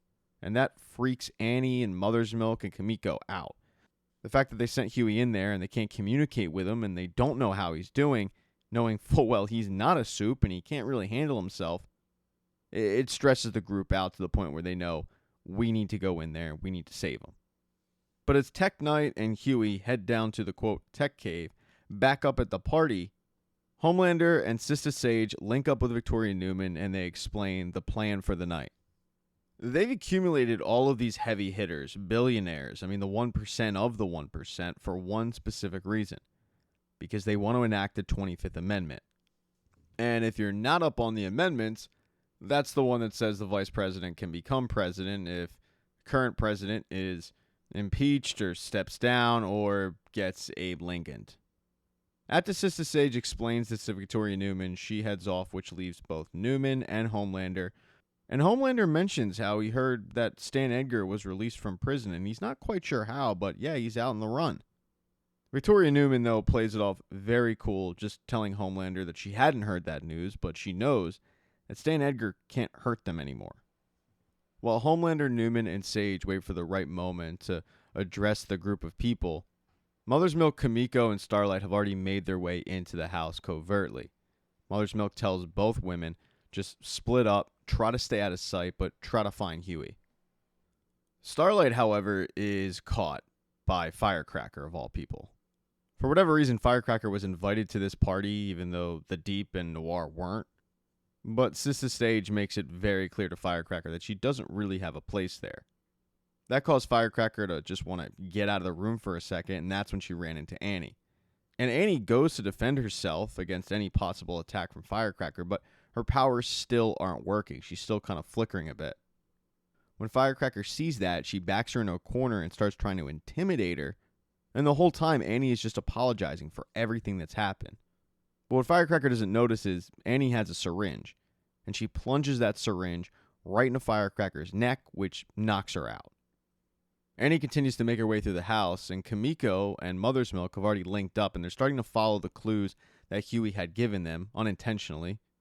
But it leads them to Tech Knight's office where the hidden elevator is. They aren't alone, though. Sister Sage was in that room. She didn't want to be mingling at this party with these people, so she decided to go read. But before she can tip off anybody to the fact that the boys are there, Mother's Milk has a gun pointed at her head. And he lets her know that if she screams, he's going to shoot and kill her. Kimiko then goes to work on trying to find out which book leads to this elevator. But Sister Sage also goes to work, trying to rattle Mother's Milk. And it's working, because she knows a lot about Janine, and a lot about what Janine is going through at school with the recent outbursts. And as much as Mother's Milk is trying to keep his cool, he's having problems. So when Sister Sage makes a break for the alarm, instinctively, Mother's Milk shoots her. Right in the head. Mother's Milk's kind of appalled at what he just did, but he doesn't really have time to react too much because Kimiko has found the elevator. However, Mother's Milk's body betrays him. He starts having what he thinks is a heart attack and ends up being a panic attack, but he just collapses. And Kimiko knows that she can't just leave him there, especially not with Sister Sage's body also a few feet away. She has to go get help. She's able to get the attention of the A-Train and lure him upstairs to show him what's going on. And at first, in typical A-Train fashion, he doesn't want to help, but Kimiko is able to convince the A-Train to take Mother's Milk to the hospital, or else he's going to die, and, well, he's got a daughter. And tugging at those heartstrings does end up working because the A-Train ends up rushing him to the hospital, dropping him off on a gurney, but feeling good about himself because he was seen by a little boy who was just amazed that he just witnessed the A-Train saving someone's life. That's going to leave just Annie and Kimiko to head in this elevator and try to find out if Huey is still alive. What neither woman noticed was the fact that Sister Sage had gotten up and left, because just like with the lobotomy, she didn't die. That bullet grazed her brain, and she does have brain damage, but because of her powers, that brain will grow back and she'll be fine. Of course, Kimiko and Starlight, they're not worried about any of that. They're just worried about Huey. And Huey is alive. You know that old adage about not meeting your heroes because they don't live up to it? Huey found that out. He idolized Tech Knight as a kid. What he didn't know about Tech Knight was he was into some kinky shit. And we don't kink shame on this channel, but I'm talking serious BDSM, and that is why he wanted Webweaver. He wanted Webweaver so he could be his toy, basically. And it wasn't just Tech Knight. It was also Ashley. She's into that stuff too. Once again, we're not kink shaming. But after Ashley got her rocks off and headed back up to the party, Tech Knight noticed that Webweaver didn't know his own safe word. And that tipped off Tech Knight into the fact that something might not be quite right. When he ripped off Webweaver's mask, he noticed that it was Huey, and he decided to make him pay. Now, it is worth mentioning that while all of this was happening, Tech Knight's old quote-unquote sidekick was chained up in the corner with a gimp mask on. So normally Huey would be terrified, but the fact that he sees what happened to the old quote-unquote sidekick, it's got him even more terrified. But Tech Knight doesn't plan on just chaining Huey up. No. He plans on creating new holes, if you will, and using those holes. And that is when Starlight and Kimiko make their way downstairs and see what's happening. And they save Huey just in the nick of time. They're able to chain Tech Knight up, and they start trying to torture him, but it's really tough to torture a masochist. They're kind of into that. And as Huey is racking his brain trying to figure out how they're going to extract any information from Tech Knight as to what he and Sister Sage and Homelander are up to, that's when the old sidekick is finally able to bust out of those chains, and he wants to help. He shows the group how you torture a masochist, or at least how you torture Tech Knight. You open up his bank account, and you threaten to give away money to left-wing organizations. And boy, does that work. I mean, the group did a lot of good work, giving millions of dollars away, but what they also found out was that Homelander and Sister Sage are planning on using Tech Knight's prisons as basically internment camps.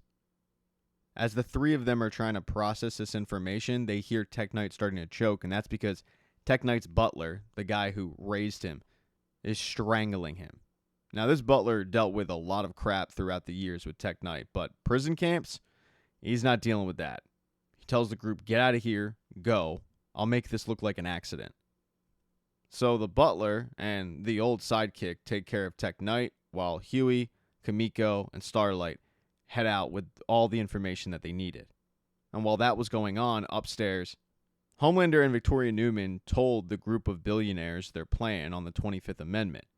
The issue is, Sister Sage was supposed to explain most of the plan, but she choked because she had that brain injury. Her brain hadn't healed up to the point where she could end up making a speech, so she's in the corner looking like a fool, and Victoria Newman has to save the day, but she does do it. She explains to the group, look, if you put me in power, I will do what you guys need. It seems like at the end of the night, even though Sister Sage choked, the plan is full steam ahead. But there's one person who's going to try to take advantage of the fact that Sister Sage had brain damage, and that's Firecracker. She hasn't forgotten about what Sister Sage did to her, setting her up on national TV to get her ass kicked. She wants revenge. The next day, she heads to Homelander's apartment, and she explains, it's really weird. I saw Starlight last night, and Tech Knight died. And while I tried to stop Starlight, she was able to get away, and it's pretty obvious that her group killed Tech Knight. And if her group knew about the party, that means that Cameron Coleman wasn't the leak. Then, of course, you've got Sister Sage, who chokes in the biggest moment, and Homelander can figure out exactly what Firecracker's doing. She's trying to make it look like either Sister Sage is the leak, or she's useless when you actually need her, or maybe both. Homelander doesn't want to hear any of it, though, and he tries to cut Firecracker off, but Firecracker insists on continuing to talk. She has stuff to say to Homelander. She basically vows to be everything he needs. She will be his loyal servant, and she's gone to extreme measures. Those measures are taking hormones to ensure that she has breast milk in order to satisfy that urge that Homelander hasn't had since Madeline Stillwell was around. And Homelander takes full advantage. As Homelander is suckling at the teat of Firecracker, it looks like Firecracker has gotten the biggest soup in the world finally in her corner.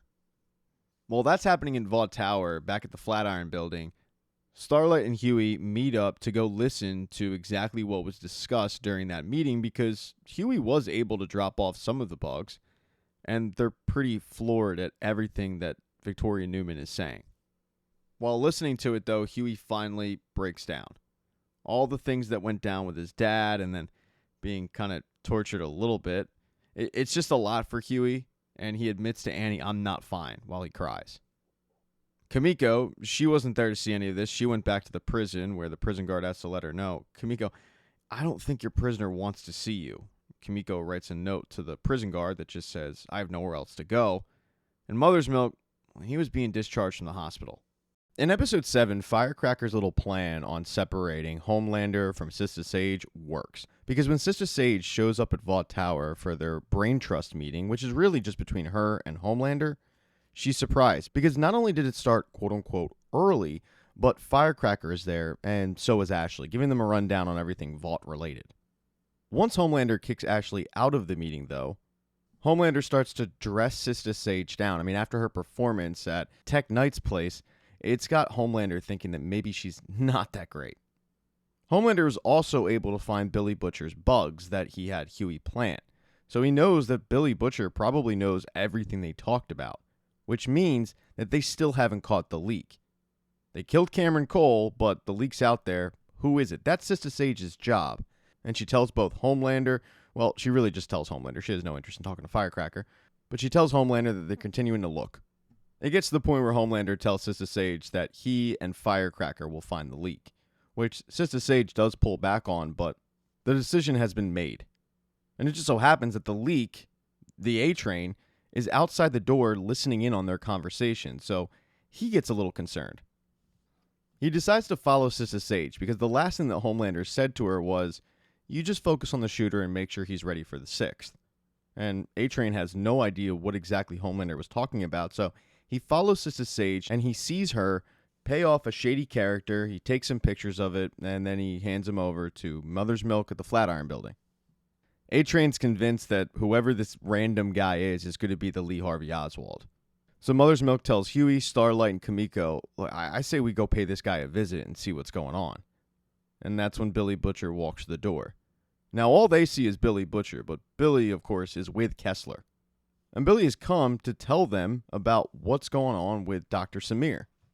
The fact that he isn't dead, the fact that Billy kidnapped him, and the fact that Billy cut his friggin' leg off in order to get the virus. But he's decided that he can't do that. He just doesn't feel right about that being his lasting legacy. And the whole time, Joe Kessler's trying to convince him that he actually does want that. But Billy just says, no, I don't want that much blood on my hands. So what I figured was Dr. Samir could use a little bit of help. And that's when a very pissed off Frenchie walks to the door. He didn't want to be released from prison, but Mallory pulled some strings.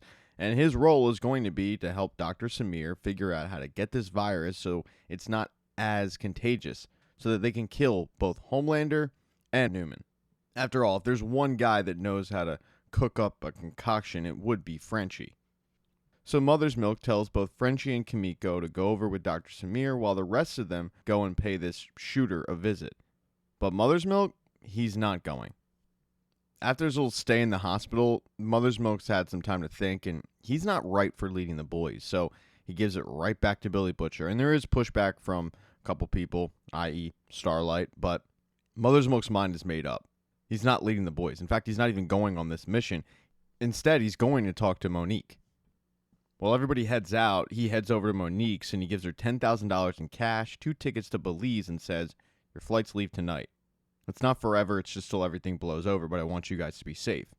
But Monique doesn't like that plan at all because he's not coming with. She's able to convince him that they should all leave together, and he agrees. So the next day, Mother's Milk is planning on leaving with Janine and Monique to Belize, never to be seen again. As for Huey, Starlight, and Billy, they head over to where they think this shooter is living. The whole time, Billy is battling Kessler in his head, but when they get into this guy's apartment, it's a mess.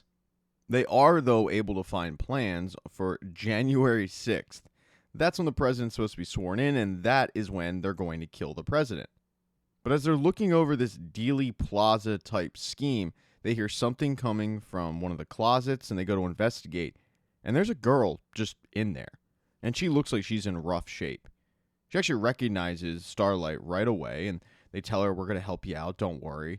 But then she pushes Starlight back, she slashes Huey's hand up pretty good, and she takes off running. And they all, of course, take off running after her. But the thing with this girl is, she's a shapeshifter. She starts throwing pieces of her skin off, and she touches a woman as she's leaving the building, and she's able to take her form. So when everybody piles out in the street, they can't find this person because they don't know what this shapeshifter looks like. And unfortunately, they're shit out of luck. When the dust kind of settles, Starlight sees the condition of Huey's hand and says, go to urgent care. And she's willing to come with him, but Huey says, no, don't. Just go back in, get the plans for January 6th, and I'll meet you later. The thing is, Huey doesn't go to urgent care. Instead, he goes to visit Newman and plead with her not to do this. And it's a valiant effort. I mean, he makes the case that he knows she's not this person. He even brings up the internment camps that Homelander and Firecracker are planning on putting people in, but Victoria Newman is steadfast that this is the plan and this is a sacrifice that needs to be made. And Huey just has to walk out of the house before she pops his head.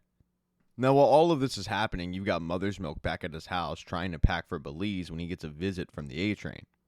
The A-Train was camped out at the shooter's house, and he saw Billy and Starlight and Huey, but he didn't see Mother's Milk, and he found that really weird. So he paid him a visit at his apartment, and what he found was Mother's Milk with a ticket to Belize packing.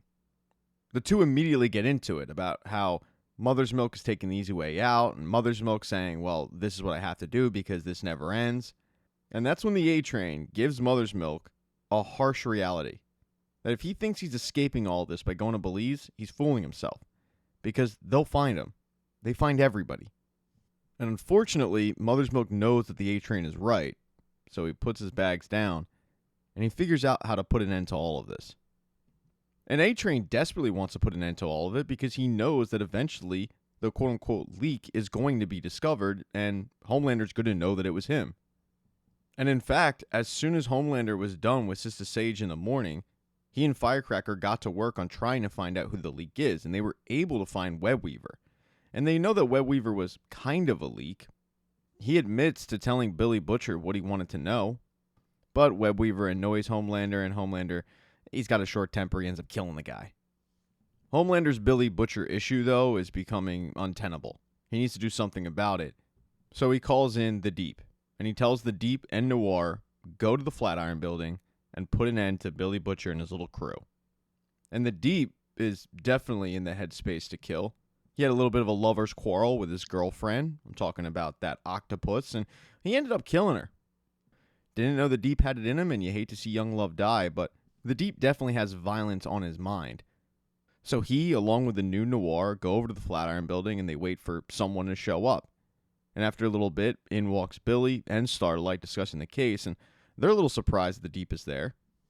And Billy even tries to tell both of them, I'll let you guys live if you just leave, but of course they're not going to do that. And that's when the new Noir goes after Billy, the Deep goes after his old friend Starlight, and after a little bit, it's not looking good for Billy or Starlight. In fact, at one point, it's so bad that it looks like Billy is going to die, and he just says aloud, Kessler, do whatever you did to Ezekiel, now.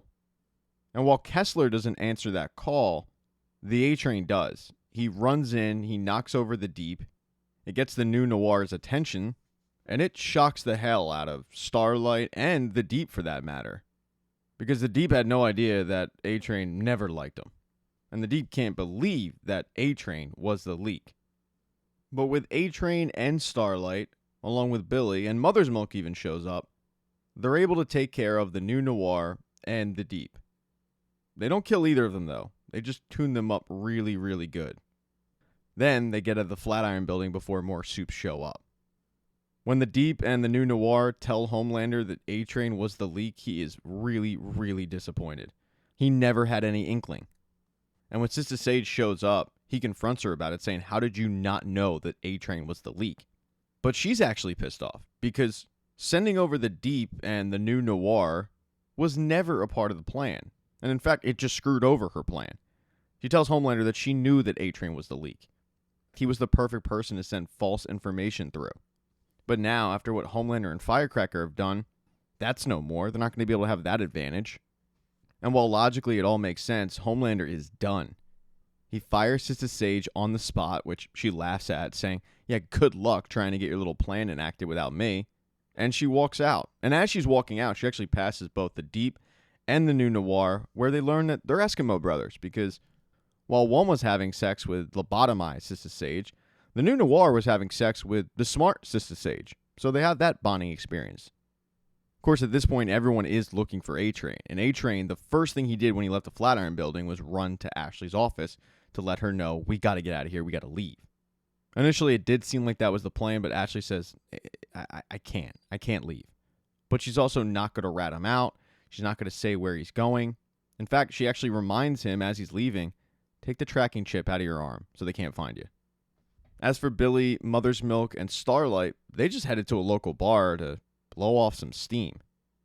Starlight actually gets recognized in this bar, and some rando comes up and grabs a picture with her, but for the most part, they're left alone.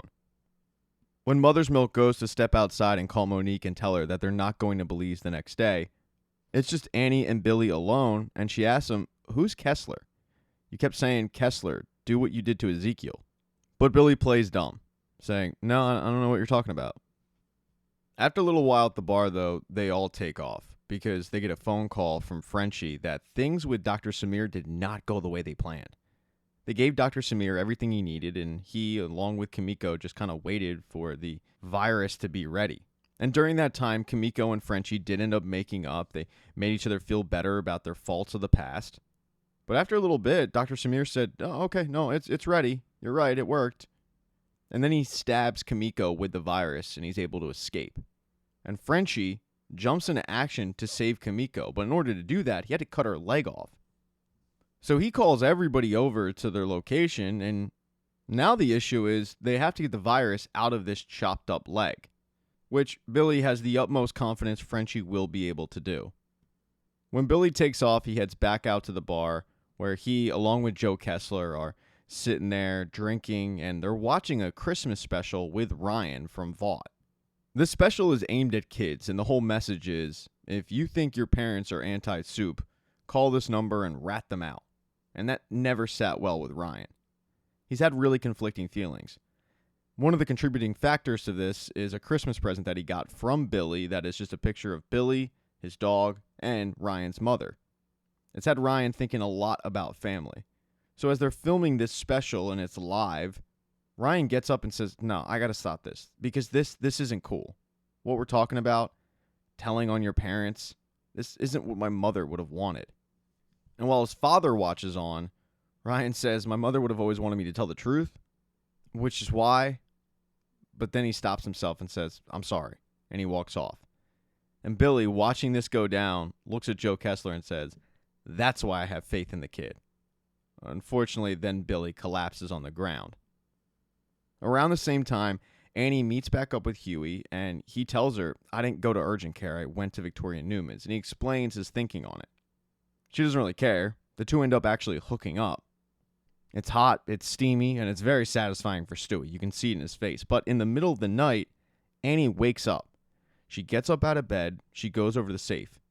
She unlocks it, and she takes the damaging information that Huey has on Victoria Newman, because that's not Annie. That's the shapeshifter. The woman that took the selfie with Annie in the bar, that was the shapeshifter getting Annie's DNA so that she could turn into her. And then later on, when Annie went to the bathroom, she just knocked her out. Annie is stuck, chained up in a random building, having no idea where she is or who has her. And in the season finale, it is January 6th, the day that the Electoral College is going to vote on the election and make it official. While most of the country is focused on that, Frenchie is hard at work at trying to get that virus out of the leg, while Huey is trying to hack the FBI's database to figure out who the shapeshifter could be, having no idea that he's literally in the house with the shapeshifter. And that's when the fake Annie comes out wearing what looks to be a prom dress, and she proposes to Huey.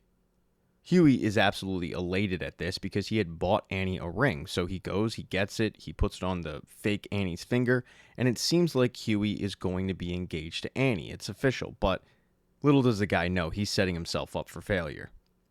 After this engagement, the two hook up, but the shapeshifter realizes that she's got a little bit of a problem. Her skin is starting to peel off. She has to go to the real Annie and recharge, if you will. So she makes a horrible excuse to get out of the house, and she goes and visits Annie in the safe house that she's holding her in. And this shapeshifter is a psychopath. Not only does she love the fact that she has Starlight in her house, chained up, but she brags to Annie about how she just convinced Huey to propose to her. Unfortunately for Annie, there's really nothing she can do about it because her powers aren't working, and that's something else the shapeshifter really enjoys. Because every time the shapeshifter touches somebody to get the power to shapeshift into them, they also are able to access their mind, and they know everything about them. So this shapeshifter knows that Annie is struggling with her powers, and she loves it. Right before she leaves Annie, she lets her know that initially the plan wasn't to have Annie be the assassin, but it just worked out that way because Annie's life is in shambles. And then she heads out. While the two Annies were getting acquainted, Huey had called up Butcher to find out where the hell he is. He had tried him 15 times, but Butcher never picked up. Butcher is in the hospital. He's come to, but it's not looking great for him. And on top of it, he's been battling Joe Kessler in his head the entire time, Kessler knowing what Butcher actually wants. He's also got an enticing offer. Kessler says, "Yeah, you know what happened to Ezekiel? Well, I did that, and I can do that again, but you have to allow me to do it. You have to accept what you actually want." But for the moment, Butcher doesn't want that. He doesn't want this killing spree of Soups. He's perfectly content with sitting in this hospital bed and just dying. So when Huey calls him up looking for help because the election is hours away from being certified, and after that they're coming for Singer, so they really do need Butcher's help, Butcher tells Huey, "Nah, man, you're on your own." No matter how much Butcher does just want to die in peace, he's not going to be able to. Mallory comes and visits him. And as much as she would like to watch Butcher die, she needs him. And that's because Homelander completely changed the game. He was in quite the emotional state when he went on Firecracker's show. And that's because while he was in his apartment, he found the picture that Butcher sent to Ryan. The picture of Butcher, Becca, and their dog. And he lost it. He flipped out. And he tried to confront Ryan about it, but Ryan just left. So what did Homelander do? Well, he went on that Firecracker show, but he went on with Victoria Newman. They were supposed to address the fact that Singer is so anti-Soup. And Newman started playing the political game, just saying all the right stuff, but Homelander got tired of listening to it, knowing the truth, so he outed Newman. He told the entire world that she's a soup, and that was not a part of the plan. When they got off camera, Newman tried to confront Homelander about it, saying this was not a part of Sage's plan, but Homelander freaks out and says, "Screw Sage. She's not here anymore. You are going to be the first superhero president. You need to accept that." Newman's more worried about being impeached because she's thinking about 4 years down the line, which needs to be reelected, but Homelander isn't thinking about that at all. He tells Newman, "Singer's as good as dead, and I'm the only friend you've got right now, so you better listen up. Me and you are linked together now."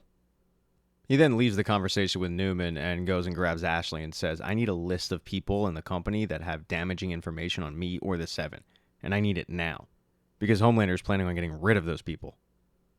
This shockwave was not only seen by the boys or by Billy Butcher, it was seen by everybody. I mean, it is the talk of the country. The fact that Victoria Newman had deceived not only the nation, but also the new president.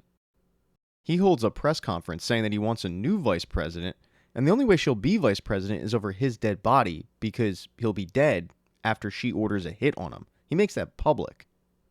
Because of this, Mother's Milk starts to panic a little bit. He doesn't know what Victoria Newman is capable of or what she's planning on doing with this news leaking out. Frenchie doesn't have the virus yet, so he calls up Huey and says, "Get all that information that you have on Victoria Newman and get ready to release it. We need a backup plan." But when Huey goes over to his computer, he finds out that all the information that he had on Victoria Newman is gone, and he can't figure out what happened to it. And as he's figuring this out, that's when the shapeshifter returns to his apartment. Mother's Milk knows that protecting Singer is the most important thing, so he tells Frenchie to keep on working with the virus, while he and Kimiko go and protect Singer. He sends Huey the coordinates, and Huey and this fake Annie show up a little bit later, and they show up at the bunker where they're keeping Singer. As they were heading off to protect Singer, Homelander headed back to Vought Tower after his little stunt on Firecracker show, and he wants that list from Ashley. He meets with the Seven. Firecracker really isn't doing too hot. All that medicine that she's been taking to actually produce milk is having a bad effect on her body, but she's not really worried about it because she's still in Homelander's good graces.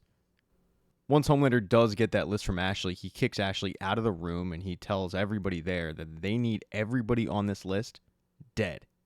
And as Ashley is listening outside of the doorway, she hears the Deep say, "Well, what about Ashley? I mean, she knows the most about all of us."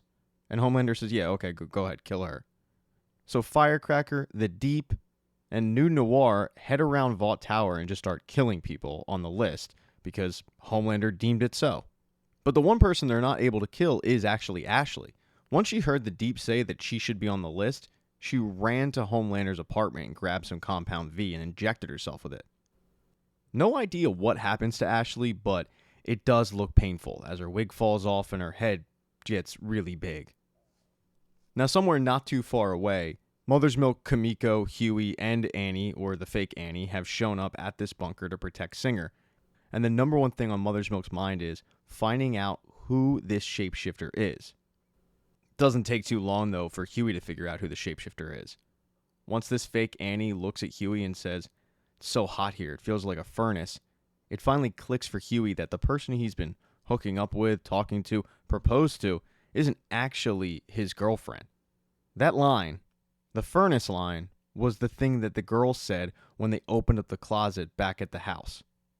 So Huey tries to play it cool because he knows that this person is not Annie. He goes and tells Mother's Milk, and at first Mother's Milk doesn't believe it, but as the two are trying to process it and figure out what they're going to do, the fake Annie returns, and she can tell that something's not right with the two. They both just seem off and skittish. So she decides no time like the present, and she attacks just about everybody, trying to get to Singer. The Secret Service immediately whisks Singer away, trying to protect him at all costs. And Kimiko, being the only soup in the room, is trying to keep this shapeshifter away from him.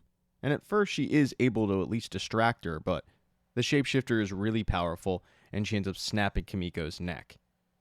Fake Annie casually walks down the hall and finds Huey and Mother's Milk trying to get Singer into another part of the bunker, but they're unable to. They don't know the code, and it looks like it's only a matter of time before this fake Annie takes Singer out. And that's when the real Annie shows up and gives Huey and Mother's Milk enough time to get Singer to safety. The real Annie was able to just squirm out of those cuffs. It was painful, but she freed herself. and she takes all that pent-up frustration out on this shapeshifter and kills her. Once word gets to Newman that there was an attack on Singer's life, but Singer's fine, she starts to freak out a little bit. She calls up Homelander, freaking out a little bit, asking him to just go get Sage, figure this crap out. But Homelander doesn't take too kindly to her tone. He reminds her that she's a puppet. She's always been a puppet, and she will be president, but she'll be a presidential puppet. And she needs to get in line, because if she doesn't, then Homelander's going after Zoe. When Homelander says that, Victoria knows that she needs to go in a different direction. And she turns to Huey. Now, Huey, Mother's Milk, Kimiko, they'd all returned back to the warehouse where Frenchie was able to finally get one dose of the virus out. And right after Huey had to deal with Annie questioning him on hooking up with fake Annie, that's when he fielded that phone call from Victoria Newman, and he was really surprised to hear from her. She tells Huey, "I'm done. I need out. I need help." And at first he doesn't believe her, but she assures him that this has gone too far. She's planning on stepping down, but she really just needs safety. And she needs safety for her daughter because she doesn't trust what Homelander will do. It takes a lot of convincing, but eventually Huey says, "Okay, I'll try to get you the help you need." And he goes and he pitches everybody in the room on forgiveness for protecting Newman, for protecting Zoe, but doing so at arm's length. Now that they have the virus, they can strap that thing into a dart gun and just inject it into Newman if she starts acting weird. All this talk on forgiveness actually speaks to both Kimiko and Frenchie. And when they get a little bit of alone time, Kimiko confides in Frenchie that the reason why she pushed Frenchie towards Colin was because she never felt like she was worthy of Frenchie. And Frenchie tells her, "You were always worthy of me." And the two kiss. It's adorable. We've been waiting 6 seasons for that. But as those two were kissing and Huey was going to get Newman and Zoe, at Butcher's hospital bed, he got a visitor from Ryan. He ended up texting Ryan at the perfect time. It was right after that spat with Homelander, and he asked Ryan to meet him. So Ryan, wanting to see a familiar face, decided to head over, and he sees 2 familiar faces because Mallory is there. He didn't expect that, and Billy's in the hospital bed. At first, they just play a game of Connect 4, and it seems pretty normal. But when Mallory hears what happened with Newman and Singer, she looks at Billy and says, "All right, we got to speed this thing up. We got to let Ryan know the truth." And even though Billy says, "No, Mallory, he's not ready to hear this," Mallory just persists on. She tells Ryan how bad of a person Homelander is. The fact that he killed all those people on that plane, and more importantly, the fact that he didn't have an affair with Ryan's mother. He raped Ryan's mother. And they're telling Ryan all of this because Ryan is the only person that can stop Homelander. And that's when it clicks for Ryan. They lured me here because they want me to kill my dad. This poor kid's in shock. He trusted Billy. He trusted Mallory. And even though they're saying it's not what it seems, it certainly seems like they're making Ryan the new Homelander. Even when he brings that up, the fact that they did the same thing to Homelander when he was a kid, Billy says, no, it's not like that. But at this point, Ryan just wants to leave. And Mallory says, I can't let you do that. She's about to lock Ryan in a room, but Ryan pushes her back, killing her, and then proceeds to just look at Billy and walk out the door. As Billy makes his way over to Mallory's dead body, Joe Kessler is right over his shoulder. And Joe's voice is getting really, really loud, and those points he's making are starting to really hit home for Billy. So he decides to embrace it. He leaves the hospital, and he heads to the warehouse. He gets there right after Victoria and Zoe got there, and Billy just doesn't seem quite himself. He sees Huey talking to Newman about a deal, but he pushes Huey aside and says, "No deal." And then all these tentacles shoot out of Billy's chest. They wrap up Newman. One of them knocks Zoe out, but Billy uses these tentacles to literally rip Newman in half and kill her. He then walks over to Frenchie and grabs the only dosage of the virus, and he takes off. He hops in his car, and he drives away, the whole time with Joe Kessler. When the news of Victoria's death hits the mainstream media, it really hits Homelander hard because he feels like this dream that he had is just evaporated. All the plans that he had after firing Sage were a disaster. And that's when Sage walks in and lets him know that this was the plan. She figured that Newman was too much of a patsy, so she knew that Homelander would probably screw this thing up. So she changed course a little bit and kept some things to herself. She was able to obtain video of Robert Singer asking why Newman wasn't dead yet, and that made it look like Singer put a hit out on Newman. So now Newman's dead, Singer's in prison, which means the next person in line to be president is the Speaker of the House. Sage whips out her phone and says, "Oh, it's for you. It's Speaker of the House Calhoun, who's announced that he's going to pledge his allegiance for you. I told you that I was going to be loyal to you, and I was." Homelander is a little confused and says, "Why did you continue to do this after I fired you?" And Sage says, "For the challenge? I mean, this was a lot of fun. So next time I tell you to do something, just listen to me?" And Homelander asks, "Next time?" And Sage tells him, "Oh yeah, buckle up for phase 2. Homelander then grabs the phone and talks to Calhoun, but later on, the two have a press conference, where President Calhoun declares martial law. He's deputizing all supes, and they're all supposed to report to Homelander. Homelander tells all the Starlighters that they are going to be rounded up and found and put to justice. For the boys, they know they need to get out of the country, so they get fake passports. They all head their different directions, but it doesn't matter. They're all found. For supes like Kimiko and Starlight, they're not brought to justice, but for Mother's Milk, for Frenchie, for Huey, they are. They're rounded up, put in the back of a van, and taken away. Homelander's plan is working perfectly. And after his little press conference, Calhoun takes him aside because he has something to show him. After he was debriefed in the morning, he found out that they have somebody in custody. It's an old friend of Homelander. It's Soldier Boy, who is currently being preserved in a tank. This episode does end on a sad note, though. Zoe, she ends up going to Red River. So that kind of sucks. But hey, thank you so much for getting this part of the recap. I really appreciate it. Please consider subscribing to the channel. Hit thumbs up if you like this video. Smash that thumbs down button if you thought it sucked. Go buy merch. Go buy like a shirt or a mug or, I don't know, something. Oh, and be nice in the comment section. Believe it or not, sometimes people make mistakes. But as we learned in this episode, it's all about forgiveness. So if I made a mistake, just let it go. I don't need nasty comments. They make me feel bad. But do know, I appreciate the fact that you've gotten all this way.